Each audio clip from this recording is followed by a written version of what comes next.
Hours after the Texas shooting, state senators approved allowing Californians to sue gun traffickers. The law will allow for civil lawsuits against anyone who distributes illegal assault weapons. That includes parts that can be used to build weapons and guns without serial numbers. Plaintiffs would be awarded $10,000 in civil damages along with attorney fees. The measure hopes to deter use of untraceable ghost guns, weapons without official identification. California's average gas prices are over $1 higher than the national average, but the much-promised relief is still nowhere to be seen. Here's a look at what a few legislators are trying to do.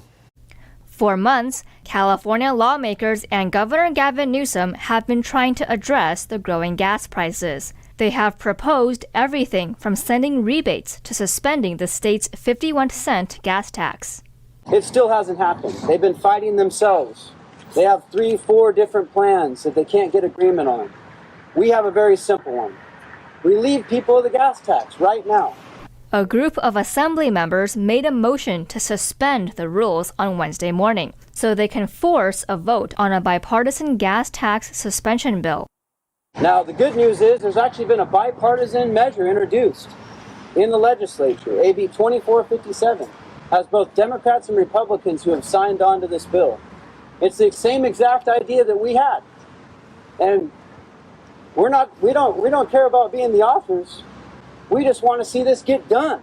However, the motion to suspend rules, which needed 40 votes in favor, failed. A bipartisan team of assembly members authored AB 2457, but when it came to voting time, half the authors abstained, while 3 voted in support and 1 against. Senate President Pro Tem Tony Atkins and Assembly Speaker Anthony Rendon previously stated, suspending the tax is not the way to address the issue. They wrote in a statement, as we have said before, suspending the gas tax would reduce critical funds available for road repair and improvement projects. The Better for Families rebate that the legislature has proposed would provide the most meaningful relief to most California families. Currently, California's average gas prices, $6.06, is the highest in the country. When Republicans first proposed suspending the gas tax on January 12, gas prices were just $4.58 on average in California, according to AAA. The financial benefits lost over the past few months because of inaction from the Democrats is significant and could have provided much-needed relief. Earlier this year, 4 other major proposals were introduced to provide relief from the high gas prices. Assemblymember Kevin Kiley introduced AB 1638 to remove the state's 51-cent gas tax for 6 months. I proposed this in January of this year, but they ignored my bill. They refused to give it a hearing. It gathered dust. They stuck it in a drawer. And so our caucus took matters into our own hands. We forced a vote on the issue repeatedly, and the supermajority voted against it repeatedly. But other lawmakers rejected AB 1638 in March after attempting to gut his bill. 3 other proposals have stalled. A Democrat-led initiative aimed to give all California taxpayers a one-time $400 rebate, whether or not they own a car.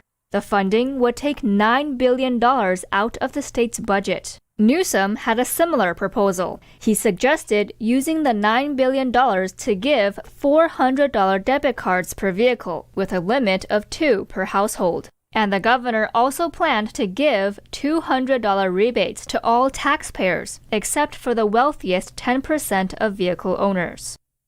The homelessness crisis in San Francisco has gotten markedly worse in recent years. Despite the pandemic, experts say official missteps at the municipal level have seriously exacerbated the crisis. San Francisco has tried many ways to tackle the homeless crisis. Experts have said that the measures, instead, have made things worse. During the pandemic, the city purchased hotels and converted them into homeless shelters. But poor management and leaving people alone in individual rooms has led to a range of new, worse problems. According to Jennifer Freidenbach, executive director of the Coalition on Homelessness, the city should not have prioritized housing for the residents of shelter-in-place hotels. She said the system had to start all over, which opened up vacancies while people were stuck outside for 2 years suffering from substance abuse, drug overdose, and mental health deterioration. Stephen Ide, a senior fellow at the Manhattan Institute, blamed the Housing First policy that put the homeless in single-room occupancy units. Figures showed that many of the overdose deaths happened in such units, which have been described to be squalid. According to Zach Clark, executive director of the Home More Project, the hotels quickly turned into dens for drug use.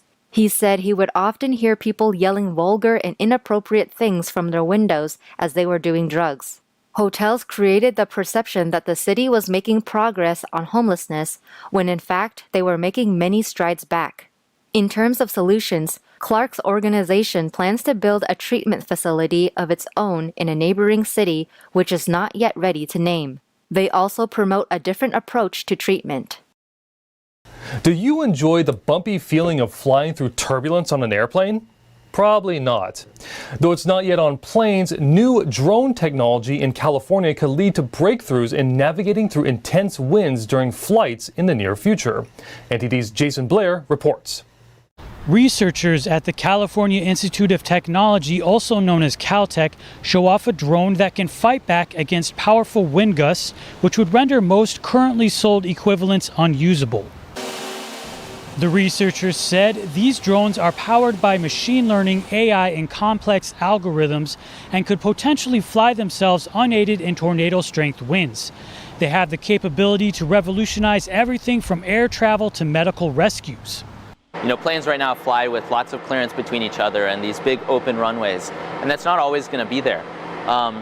So we need drones that can really precisely do what you tell it to do. O'Connell says that the method can be applied to any robot and it works well for flight or flying vehicles where there needs to be a fast response time. The Institute's Real Weather Wind Tunnel is a custom-made simulator that uses 1,200 fans that can create winds up to 26 miles per hour. The drone only weighs about 5 pounds, but intelligently predicts how to react in winds in real time using a deep learning method developed by Caltech's engineers called Neural Fly. In the future, if we have like 3D flying car flying in the air, it's very important to have precise control because you want to make sure the flying car can track the trajectory very accurately. Because in our long-term mission is we want to generalize this technique to not only quadrupeds, to flying cars, to any area robots, such that they can accurately, safely do complicated tasks. A professor of aerospace and control and dynamical systems at Caltech showed off another drone which looks more like a plane but runs on the same software. So this is called the autonomous flying ambulance, and thanks to our Neural Fly AI-based control method, basically we can send this flying ambulance to medevac the injured passengers from the traffic accidents, but we can make sure that this drone autonomous flying ambulance can land under any weather conditions because of our Neural Fly method. Nervous flyers could also benefit along the way with the technology applied to commercial aircraft to help alleviate bumpy rides. We can probably develop the aircraft that can make the air ride more smoother and more comfortable and so on, because it can actually handle these turbulent wind conditions better. Chung said the technology is still in development, but the team is confident they're about halfway to their final goal. It could even be in practical use within a year. Jason Blair, NTD News, California. Amazon's launching its first in-person clothing store called Amazon Style. It comes with a high-tech twist. That means faster checkouts and fewer frustrations associated with regular shopping.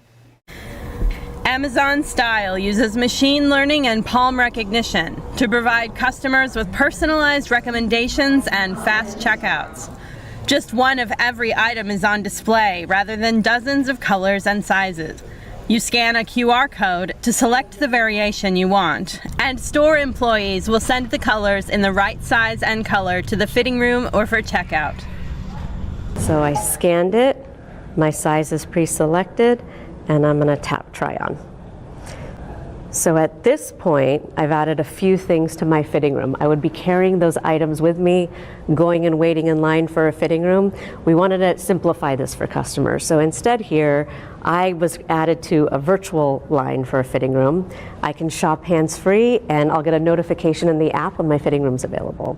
So as you'll see here, Amazon-style fitting rooms are personalized for each and every customer. The store will sell brands including Tommy Hilfiger, Levi's, and Steve Madden, according to Amazon's website. Amazon Style is the company's latest attempt to move into physical retail. Meanwhile, it's closing dozens of other physical locations like bookstores and mall kiosks to focus on grocery and fashion. Faye Quarter, NTD News.